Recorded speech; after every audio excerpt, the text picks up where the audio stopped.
Welcome back to another weekly market and financial update. So, the election is over and we have a new individual taking office, Donald Trump. Now, whether you may be happy with the results or not happy with the results, I think there's one thing we can all agree on, and that is no more political advertisements. I don't know about you, but I had received an onslaught of text messages, social media advertisements, emails, TV. I mean, the advertisements were everywhere. I'm so happy to put that behind me, and I hope you feel the same way.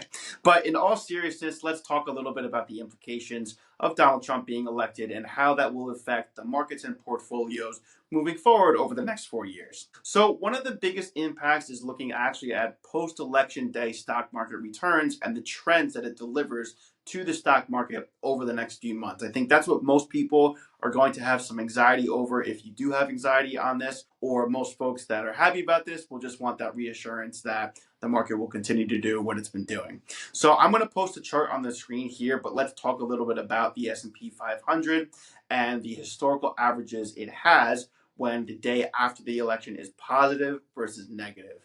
And by looking at the chart, we can see there is a pretty big difference, right? When the S&P 500 is positive post-election day, the S&P historically tends to post very modest returns, and even just nearing 12 months out from the election, on average, it's approaching almost double-digit returns, almost 10% in average rate of return, which is a really, really great number to see. And I hope that this trend continues, despite of whether or not you're happy of that Trump got elected or not, right? Just it's good to see that the market had a very good day post the election, and hopefully this is a good indicator that the market will continue to trend upward. Even if there is some volatility along the way, we should hopefully expect that the market will continue to be at a higher point versus if the market had actually taken a dip or had a negative return post-election day. We can see there is a very big difference, about 50% less rate of return when the market has a negative day. Just one day makes that much of a difference over a 12-month historical average. So with that in mind, right, the S&P 500 should have some good returns. Let's talk about a different asset class altogether. Let's talk about small cap stocks. Small cap stocks right now, if you look at the Russell 2000, it is approaching its all-time high back to when it peaked in 2021, which was right around just 2,400, a little bit north of that. Now, the Russell 2000 is probably the most commonly used index when looking at small cap stocks on a broad scale. So it's a good indicator for us to talk about today.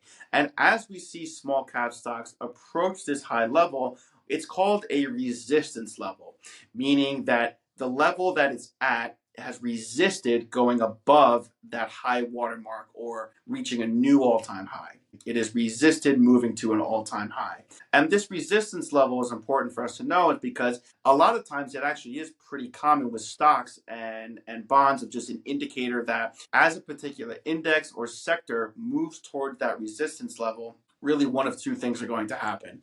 The first thing that's going to happen is that it'll just say conditions are overbought.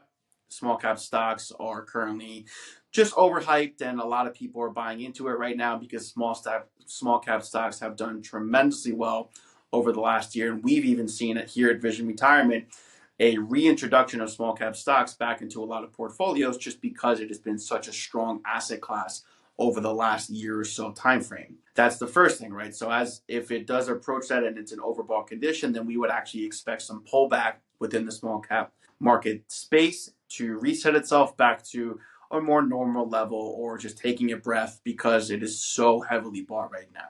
Now, the second condition that can happen would be that it'll break through this resistance level and it will hit an all-time high and continue to grow. Now, I think it's probably, I would say, a 60-40% chance, 60% chance that it's overbought and small cap stocks will go down, and about a 40% chance that it will go up. And I think really the biggest indicator on small cap stocks right now is small cap stocks rely very, very heavily on lending, right? They're young companies typically, they're looking to grow and expand, and the best way for them to do that is by taking on debt. And if the Fed continues to lower rates, then that'll give them the argument that it'll be cheaper for them to maintain debt. But the Fed actually lowered rates by 25 basis points about a week or two ago. And what's funny is that Treasury yields have actually notched a little bit higher from the lowering of interest rates. So the Fed lowers rates, but the interest rate yields on Treasury bonds actually creeped up a little bit. And this is just due to a number of conditions. We're not really going to get into why it happened, but just the fact that it did happen. And treasury yields, if they're at a certain rate, it could give banks some pause of whether they will continue to lower rates on their loans, or they might say, look, the risk-free rate, treasury yields are considered a risk-free rate because the risk is basically zero that the US government will ever default. But banks will look at the risk-free rate and say, okay, the risk-free rate actually went up even though the Fed lowers rates. So we're actually going to raise our debt cost to consumers and businesses. And if banks do that, it will be more expensive for small cap companies to take on new debt and be able to use that debt to grow. So that ultimately hurts their bottom line because more of their expenses are going towards servicing that debt, paying the interest on the loan, versus if a loan rate comes down, right, it's going to be cheaper for them. And the same goes for us. Anyone that owns a home will know the exact same thing, right? When mortgage rates goes up, it's more expensive. It's a higher mortgage payment. When mortgage rates go down, we typically look to refinance to lock in a lower interest rate payment and pay a lower monthly mortgage expense. So the same thing here with small cap stocks. Again, I'm going to show the small cap stock on this screen as well, just because I think it's a good visual to help for those of us that are not as familiar with what resistance levels mean. You'll see it here. We'll have a nice line on the far right side of the graph, and you'll see exactly what I'm talking about, that small cap stocks are in fact approaching this resistance level. So again, just a few things to consider, in terms of geopolitical issues and what's going to be happening there. I'm not 100% certain on that. I think one thing that probably will likely happen is the tariffs that a lot of people have been talking about are here to stay, if not go up. So that'll just be one thing to consider. Again, it's a little bit too soon to speculate on that just yet. We'll have a clearer picture once Donald Trump is actually in office, and if he decides to raise tariffs or keep them at a certain level, then we'll see about that. With the Republicans also winning the Senate, and I know we're still waiting on all the final vote tallies on the House, if the Republicans do sweep across the board, then there's also going to be a likelihood that the corporate tax rate that's sitting at 21% will stay at 21%. And this applies to all C Corp companies. So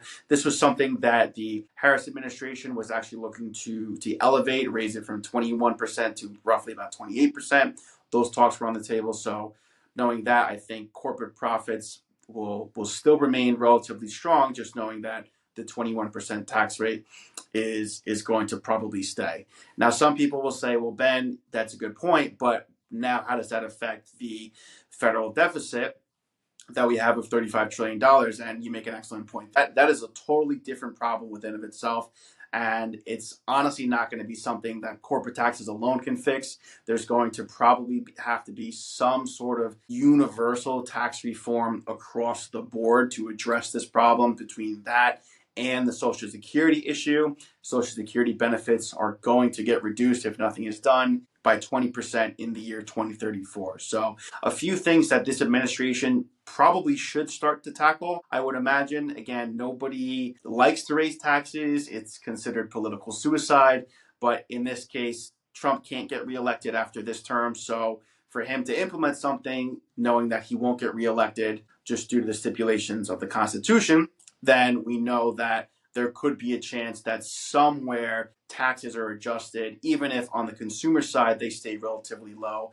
Taxes might get adjusted somewhere else. So just keep that in the back of your minds. Again, it's not something that we necessarily need to worry about right this moment. Right now, everything is pointing toward a stronger chance of a continuation of the Tax Cuts and Jobs Act, which actually would keep federal tax brackets at a historical low compared to where they've been throughout different seats of power in history in this country. So again, just something to keep in mind. But overall, the good news is no more political advertisements, which I am thrilled with. I hated getting my phone blown up all day by silly advertising texts asking for money, a lot of which were scams. And I'm also happy to see that the market had a really good day post-election. And whether you're happy or not about who got in power, it's still a good sign to know that there's a good chance your investments will continue to do well despite whether or not you agreed with the outcome of the election. So I hope everyone enjoyed today's video. I know the last couple of weeks have been a little bit longer, but a lot to talk about with the election, a lot of emotions with folks around the election. So again, we just want to be a resource for you and try to remove the emotions out of investing and making investment decisions.